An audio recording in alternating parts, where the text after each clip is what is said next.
Hey, what's up there, YouTubers? It's me again, Brian, aka Gamer 55551, and I am back with a my 2 cent video for this week, for the week of December 11th to the 17th.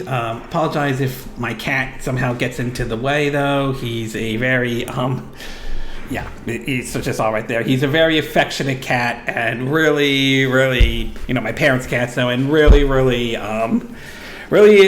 is attached to me and all. But anyway, we got 4 stories to cover this week, including the reveal of Super Nintendo World that will be at Universal Studio, though. Some interesting details in regarding Armored Core 6, the next game from Software, though. Comments made by Hideki Kamiya regarding the future of Bayonetta in general. And we also have the NPD charts for that from November 2022, though. And if you're interested in where I got source of these information, links will be in the description down below, assuming you're watching this on YouTube, though. And yep, again, you can see my cat on the screen and all. But before we get started, I like to call the quick my 2 cents, stories that kind of caught my attention, but I'm not going to go into a huge amount of detail, though. The first one is a report that the upcoming release of Fire Emblem Engage will support upcoming amiibos and all. So it's going to be kind of interesting, though. My guess is that probably it's going to be similar to what we've seen so far, which is, you scan maybe 5 amiibos a day, and you'll get basically like certain items or anything like that. That's not uncommon to see Nintendo do that. Although with Xenoblade Chronicles 3, it was basically you can only scan 3 amiibos a day. So it's a little bit that was sort of different, though. But either way, though, it is what it is, though. We also learned the file size has just been revealed for the upcoming Bayonetta original, Treza and the Lost Demons, though.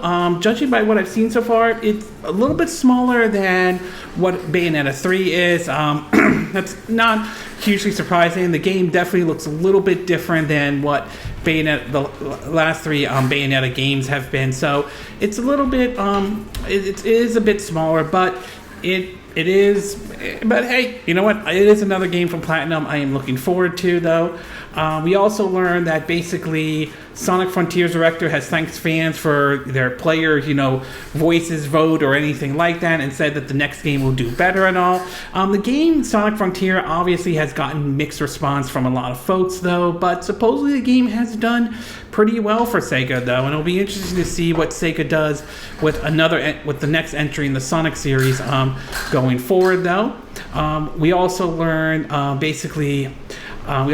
some information about Persona 3 and Persona 4 Portable Golden, those ranging from difficulties to save features and all that stuff, though. I am looking forward to getting those games when it comes out, though, especially from the Nintendo Switch. I've been enjoying Persona 5 Royal on the Nintendo Switch and all, though. I'm still a little iffy on why this wasn't why these games weren't released first before Persona 5 Royal, but it is what it is, though, and I'll be looking forward to that game, though. We also learned that basically Mega Man Battle Network Legacy Collection will be out on April 14th, though. So for those who missed out on the original GBA games, Game Boy Advance games, then you'll know when it is coming out and all.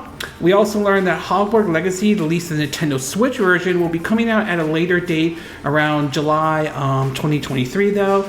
This isn't surprising considering Switch titles have been released on a later date and all that stuff. But what is somewhat concerning to me is the fact that excuse me, we have yet to see any gameplay of Hogwarts Legacy, though, so I am a little concerned, or shall I say, gameplay of the Switch version of Hogwarts Legacy. So I am a little bit concerned about that version, to be exact, though. We also learned that Ys X Nordics, if I'm saying the name game, another entry in the Ys series, is coming to the Nintendo Switch in 2023, at least in Japan. No word on a US date at this time, but it wouldn't surprise me if we hear one coming to the US as well, considering past entries have made their way to the US. And also nice to see more entries in the East series, though.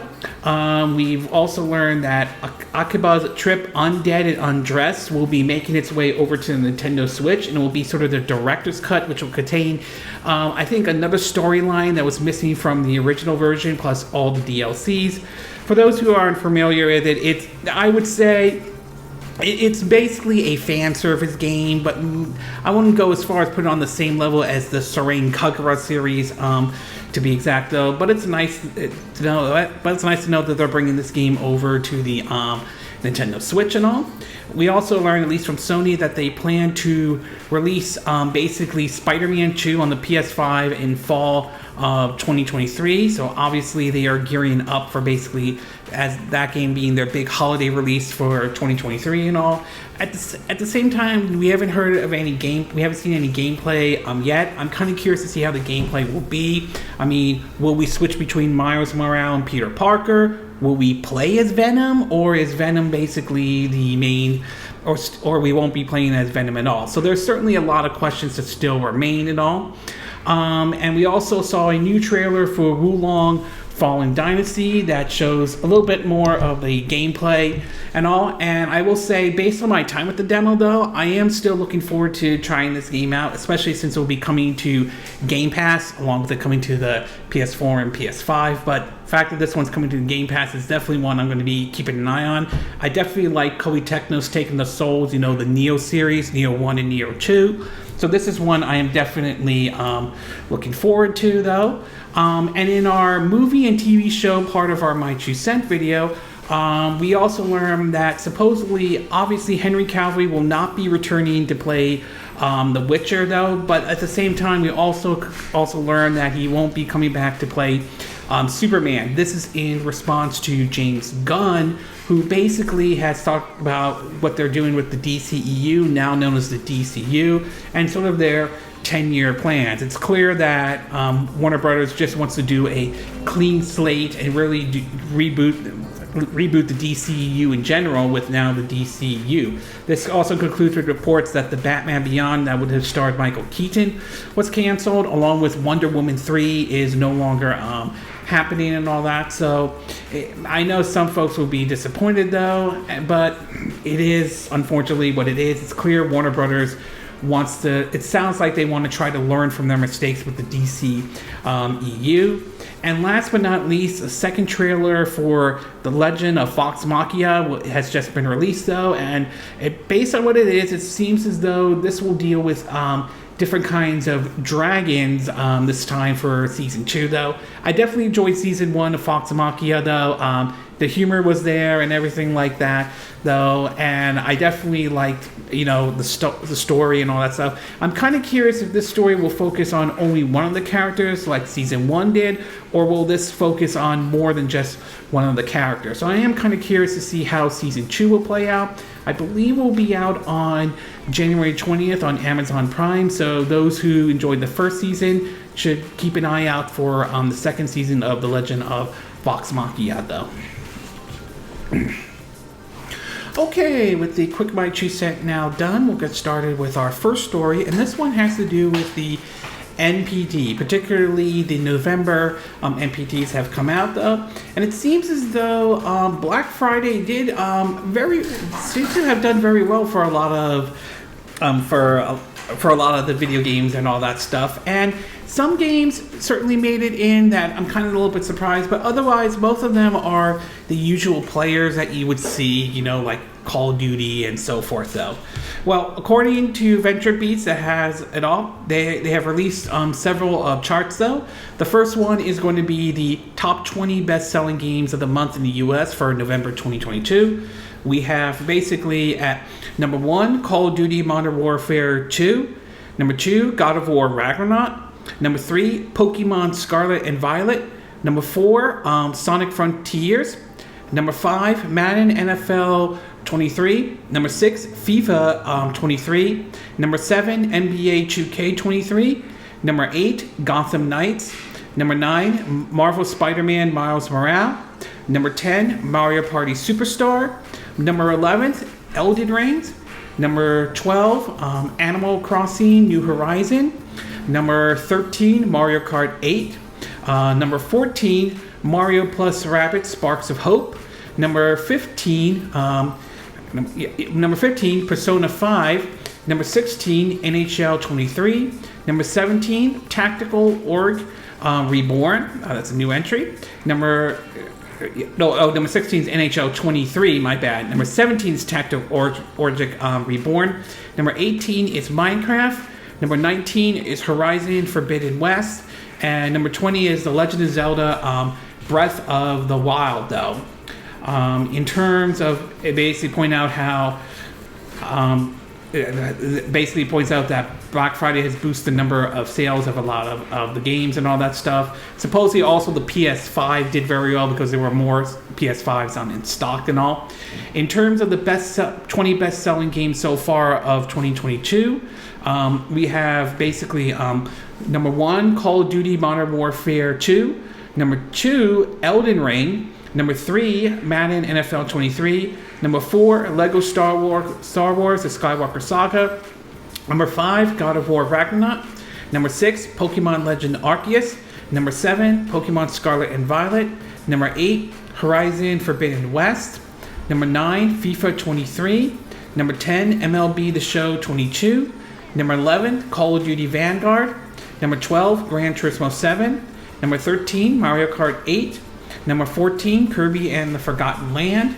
Number 15, Gotham Knights. Number 16, Minecraft.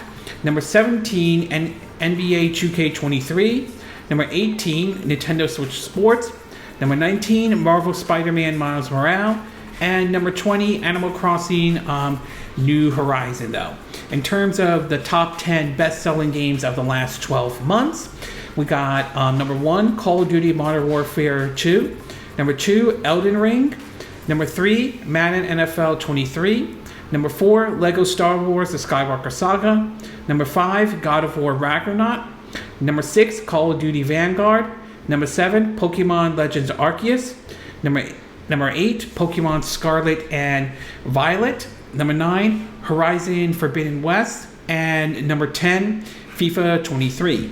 Over on the top 10 best-selling games on the Nintendo platform, particularly the Switch, though, we have Pokemon Scarlet and Violet at number 1. Number 2, Sonic Frontiers.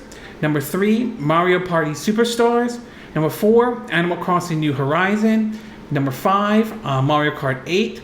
Number 6, Mario plus Rabbids Sparks of Hope. Number 7, The Legend of Zelda Breath of the Wild. Number 8, Super Smash Bros. Ultimate. Number 9, Splatoon 3. And number 10, Nintendo Switch Sports. Obviously, Sonic Frontiers is the only third-party game on this list, though. But kind of interesting to see that one, considering that some folks did have mixed views on the Switch version of Sonic Frontier. Over onto the PlayStation, PS4 and PS5 side, we have God of War Ragnarok at number 1, Call of Duty Modern Warfare 2 at number 2, Madden NFL 23 at number 3, FIFA 23 at number 4, Sonic Frontiers at number 5, NBA 2K23 at number 6, Gotham Knights at number 7, Marvel Spider-Man's Miles Morales at number 8, number 9, Horizon Forbidden West 2, and number 10, Gran Turismo 7. And finally, over onto the Xbox side of things, Xbox Series X and S, and of course Xbox One, we have Call of Duty Modern Warfare 2 at number 1, Madden NFL 23 at number 2, FIFA 23 at number 3, Sonic Frontiers at number 4, Gotham Knights at number 5, though, NBA 2K23 at number 6, NHL 23 at number 7, number 8, Elden Rings, number 9, Forza Horizon 5, and number 10, Call of Duty Black Ops Cold War. So the big takeaway for this is obviously November was good for a lot of folks, but obviously Sony definitely was good for Sony thanks to the release of God of War Ragnarok, though. So obviously they must be pretty happy with the way that game did, and I wouldn't really blame them, though. And despite mixed reviews and apologies from Nintendo in regards to the condition of Pokemon Scarlet and Violet, that didn't seem to stop the game from entering the charts and doing very well. So yeah, I think Nintendo is happy, though, but I'm pretty sure at the same time it should not have launched in the condition that it did though. And of course, Sega has to also be happy with the way Sonic Frontier has been doing though, despite response from some reviewers that have been kind of a hit and miss depending on who you ask though. It wasn't enough to stop the game from doing very well on the charts though. Some of it may be the direction Sega was going with it, or some of it may be, given how well the Sonic the Hedgehog 2 movie did at the box office though, there was still folks who were willing to give this one basically a try though. I have yet to try Sonic Frontiers. I still have to give it a go. But it's pretty clear, outside of Call of Duty and Madden and the sports titles, it's clear the big winners were God of War, Sonic, and Pokemon. So overall, I'm sure Microsoft, Nintendo, and Sony were happy with how the NPD charts were for them though. But I won't deny it does seem that Sony did come out on top with November though, thanks to God of War, and for what I've been hearing, basically more PS5s available though. But Sonic Frontier has did well for them. Tactical Reborn though, making its way into the charts. It's kind of interesting though, even though that is a remake of an old game. Nevertheless though, it's nice to see that making it onto the NPD charts nevertheless. Okay, I'm going to take a quick break. When we get back, we'll get to part 2. And this one has to do with comments Hideki Kamiya has made in regards of the future of Bayonetta. So we'll take a quick break and we will be right back.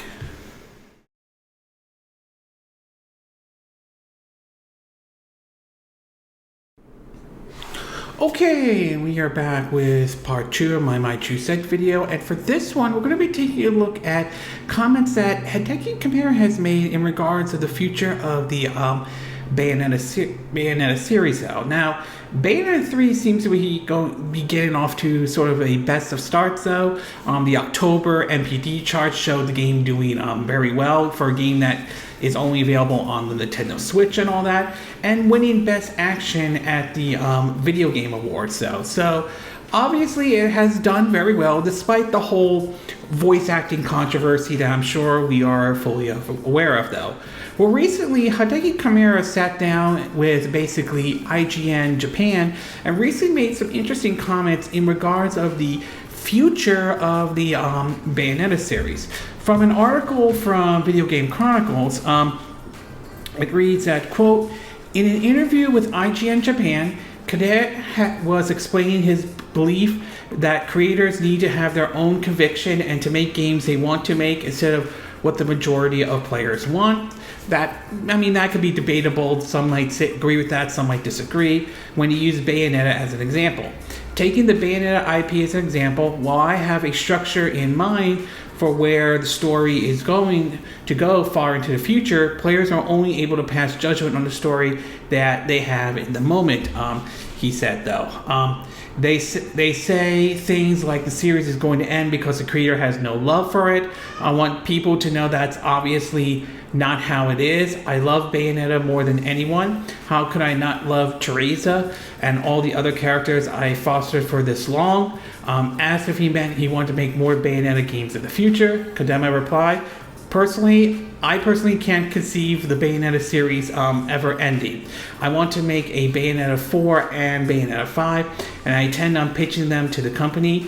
We often talk internally about how we can make 9 of them. I want people who love the Bayonetta series to believe me when I say I'm not going to do anything that will betray the players. So the idea of a fifth Bayonetta game, or even 9 Bayonetta games, I'm certainly not against that or anything like that. I am curious to see where we will be if those games do happen. Where will they be? Now though, we know that Nintendo basically helped fully fund Bayonetta 2 and 3. for those games to happen. It will be interesting if they would be willing to fund basically more entries into the series, though. We know that we are getting a prequel with the Bayonetta Origins, though, so I certainly won't rule out the possibility Nintendo probably would be open to funding a Bayonetta 4 or 5 or even up to 9 Bayonetta games. Now, what they could bring in terms of gameplay, that remains to be seen, though. I mean, will they continue down the route that they did with 2 and 3 and all? Would, by this time, if a more powerful hardware from Nintendo happens, could they go back to the idea that they originally wanted to do with Bayonetta 3, which was basically take an open world approach, like they kind of did with Nier Automata, though, or continue the linear approach they've done with the first 3 Bayonetta games. So it remains a mystery to see exactly how Platinum and Hideki Kamiya are going to achieve this and all. Whether or not we see like 9 Bayonetta games or not, that is open at the air at this time. But given how well Bayonetta 3 has been received, ranging from sales-wise to basically how the game won Best Action Game at the Video Game Awards, though, I would say it's not out of the realm of possibility that we could see a Bayonetta 4 or 5, or basically up to 9 Bayonetta games, assuming that happens. Okay, that's my cat, sorry. So overall, I would say I'm definitely down for more Bayonetta, though. I definitely enjoy the series, though. Whether or not it stays on the Nintendo system or not, that remains to be seen. I'm assuming that might be the case, but I could be wrong. As for what direction they could go, again, remains to be seen exactly what kind of direction they want to go when a Bayonetta 4 or 5 does happen, or when we see future entries in the Bayonetta series. Okay, we're going to take a quick break. When we get back, we'll get to part 3. And this one has to do with some interesting comments regarding the reveal of Armored Core 6 when it was shown off during the Video Game Awards, though, and how it may not be taking the Souls-like approach as some folks had thought it might take. So we'll take a quick break, and we will be right back.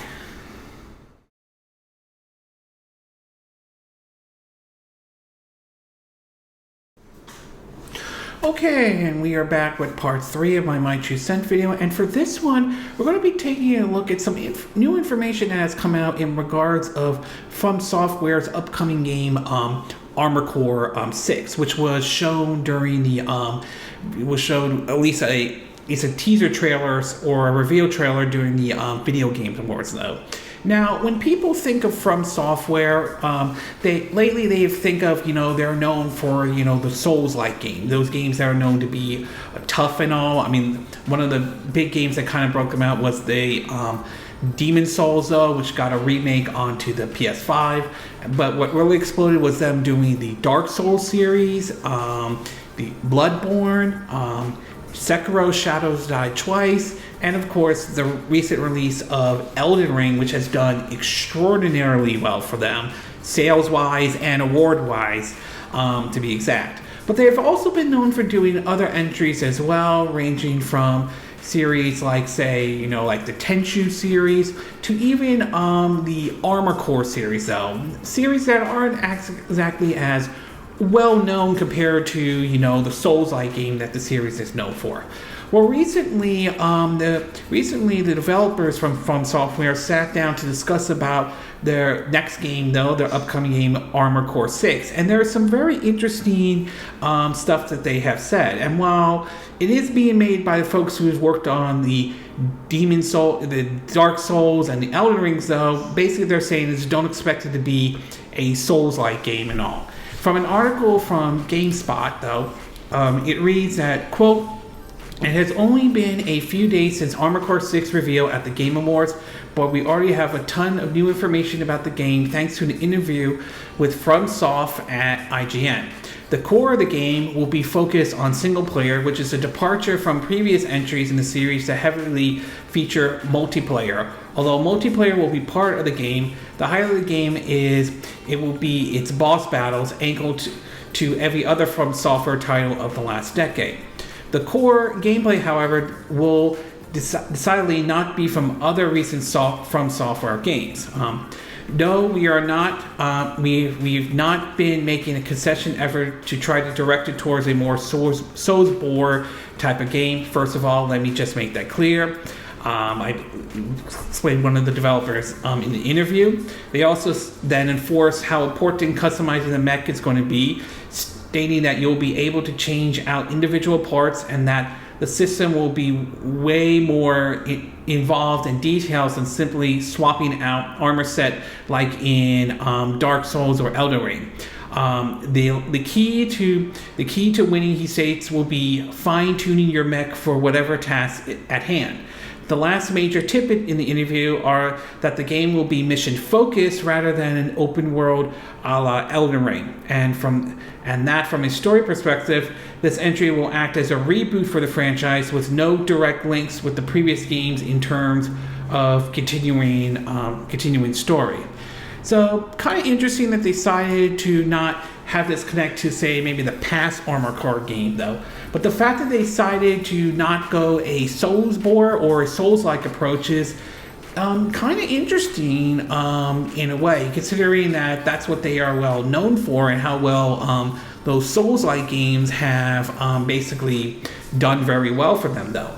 Although I am kind of curious to see if there are going to be certain elements from, say, the Dark Souls or Elden Rings kind of make its way into basically into Armored Core 6 to be exact, though. And the fact that it's being mission structure isn't kind of surprising, though. I saw this was very similar to when 2019's Damien X Machina was onto the Nintendo Switch, though. Obviously, we have yet to see any actual gameplay at this time, so it's too early to tell what the gameplay is going to be, though. But I am very curious to see how this is going to play out from software and all. So overall, though, very interesting that they decided not to take the Souls-like approach this time around. For some, that might be a relief for those who may have been turned off from games like Elden Rings or, the Dark Souls or Sekiro Shadow Dies Twice. But for others, there might be a disappointment for those who are looking forward to that Souls-like type of approach that From Software is known for. And who knows, if this does well enough, maybe it might convince them to consider giving the Tenchu series, if I'm saying the name correctly, another shot, though. I certainly would be down for that if that were to ever happen and all.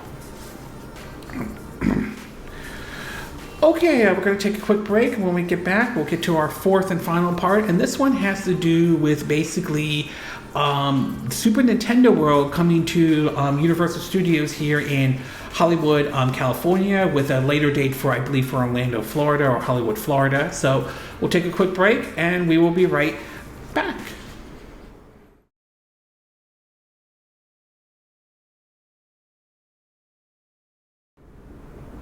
Okay, and we are back with our fourth and final part of our My 2 Cent video, and for this one, we're going to be taking a look at the announcement of Super Nintendo World coming here to the US, in part of Universal Studios and all. Now, one of the things I've noticed lately is that Nintendo has sort of been somewhat in a way kind of branching out beyond video games to an extent. We have seen basically, ranging from merchandise and all to seeing some of their characters appear on, let's say, mobile devices, although not to the same degree that some people would have thought it would, though, to even, the recent trailers that we have seen of basically the upcoming Super Mario Bros. Movie, which I would say, based on what I've seen so far, though, I'm definitely hyped for this movie when it comes out in April and all.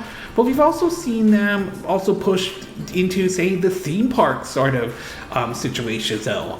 2 years ago, we saw in Universal Studios in Japan that they opened up Super Nintendo World, which showed off basically interesting ideas. Basically showed off, like taking a certain part of Universal Studio and putting in, stuff like Peach's Castle, up to 2 rides and all, and an interesting watch kind of idea and all that stuff. It came out sort of in an unusual time because obviously COVID was running rampant and all that stuff, though. But it got some interesting responses, though, and some people liked it, though, even though it was kind of limited to just, the Mario theme, though. Although we are now learning that there are works of a Donkey Kong setup for basically to sort of extend upon that though. Well, now we have learned that basically Super Nintendo World is being planned to come to Universal Studios, particularly in Hollywood, California, with a later date in Florida though. From an article from The Verge, it reads that, quote, nearly 2 years after Universal Studio opened its first Super Nintendo World in Japan, though, hold on, Rocky, come on, though, the park in Japan, the second one will debut in the U.S. as promised at Universal Studios Hollywood next February. When it opens, there will only be one ride, the augmented reality enhanced Mario Kart Bowser's Challenge. When we tried out the version in Japan, we experienced an AR action game set in a go-kart racing track where you drift through the virtual course and fire virtual shells at virtual opponents as the carts move through the tracks in real life. According to Universal Studios, it's built to be a repeatable ride with plenty of interactive and various of outcomes. It doesn't appear that the other ride in Japan Park, a Yoshi Adventure train ride, will make the jump ahead of the park. There is no word on future plans for other rides, but Nintendo has already confirmed a Donkey Kong expansion is next for Super Nintendo World in Osaka, an epic Universal Park for Universal Studio Orlando that would include its own Super Nintendo World. It was reportedly on track to open in 2025, though. Other than the Mario Kart, the park, like its Japanese counterpart, has one other main hook: the power-up brands attendees wear on their wrists to keep track of scores either individually or as part of a team, and unlock keys by completing challenge in the park. There is also Toadstool Cafe. We could grab a Mario-themed bite to eat, and other merchandise elements centered around Bowser's Castle, which contains the Mario Kart ride. You can experience all of this when it opens on Friday, February 17th, though. So in a way, it does look kind of interesting, though, and the fact that they're seeing now an actual theme park based on one of the most iconic video game characters and part of my childhood is absolutely impressive of all. At the same time, the fact that there's only going to be one ride, I'm just kind of worried if how that's going to work out and everything like that. I mean, if it has more than one ride, that might be a good thing, though. But just only one, I'm just not sure about that. I mean, I remember when Disneyland opened up, Toontown, though, that was basically part of, right behind the Small World ride, though, and it had more than just one ride and all that stuff. So I'm a little worried about how this one is going to work and all. I mean, could it work? Yeah, it is. I mean, it could work, though. And if the Super Mario Brothers movie does well at the box office, and I think there are signs that it probably will do well, it might bring more people to come out and see, try out this, Super Nintendo World. And who knows? Maybe we'll see some expansions here in the U.S., though, with maybe Donkey Kong being next, though. There are rumors about a Donkey Kong movie in the work. Maybe one on Kirby, or maybe one on Zelda or anything like that. So the possibilities are certainly endless, though, depending on how Nintendo and Universal play their cards on this, though. But we'll have to see what happens on February 17th to see how people are responding to this, to be exact, though. Maybe we'll see, down the line, that Yoshi train ride will appear up there. Maybe there'll be more than one ride down the line and all. So we'll have to wait and see. But overall, I am kind of curious to see how this is all going to play out, though. And even though I'm willing to try it myself when it opens, to be exact, though. Maybe not right away on February 17th, but it is something I am willing to give it a go and give it a try and all. Okay, this concludes this My 2 Cent video for this week. And again, these are my opinion. What are yours? What are your thoughts about November's NPD, though? Were you surprised by some of the games that appear up there? Were you weren't, though? Was it surprising to see God of War Ragnarok or Pokemon Violet and Scarlet, or even Sonic Frontiers do well in the charts in any way? What are your thoughts about the future of Bayonetta? Would you like to see more entries into the Bayonetta series, though? What direction should they go following the events of Bayonetta 3 in any way? What are your thoughts about Armored Core 6 not being a Souls-like game? Are you happy that From Software is going that direction? Are you glad it's not going to be a Souls-like game? Or do you think that it should be a Souls-like game and all? And what are your thoughts about Super Nintendo World opening on February 17th, though? Do you think one ride will be enough to bring people to try out Super Nintendo World, though? Or do you think they need to have more than just one ride, though? Do you think this has potential? Do you think if the Super Mario Brothers movie does well at the box office, do you think this will have people come to the Super Nintendo World at Universal Studios more, to be exact, though? Do you agree with what I said in this video? Do you disagree? Do you have a difference of opinion? As always, sound off on the comment section below. Let me know what you think. And if you do like this video, I hope you hit the like button. I will appreciate it. And I hope you do subscribe to my YouTube channel. If you do, make sure you hit the bell icon for notifications of any new videos I put up. Also, feel free to share this video if you want to, and feel free to donate to my channel if you like. You can do it through PayPal me or Patreon. Links will be in the description of this video, assuming you're watching this on YouTube. And I will see you again next time when I do another video. Hopefully that'll be soon. Until then, from Southern California, wish you all a good day then. Bye.